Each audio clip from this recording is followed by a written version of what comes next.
Russia Ukraine இடையிலான போரில் அமைதியை ஏற்படுத்த அமெரிக்க அதிபர் டொனால்டு ட்ரம்ப் விரும்புவதாக அந்நாட்டின் உளவுத்துறை தலைவர் துளசி கபாட் தெரிவித்துள்ளார்.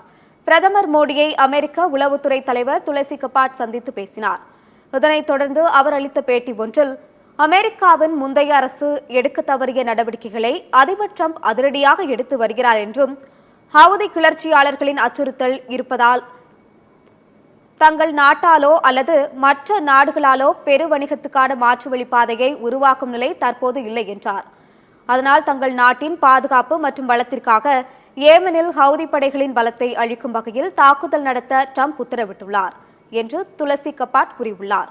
ரஷ்யா உக்ரைன் இடையிலான போரையும் ட்ரம்ப் கூர்ந்து கவனித்து வருகிறார் என்றும், இந்த விவகாரத்தில் அமைதியை நிலைநாட்டும் வகையில் தனது நிலைப்பாட்டையும் முன்னுரிமையையும் மிக தெளிவாக அவர் கூறியுள்ளார் எனவும் துளசி கபாட் கூறியுள்ளார்.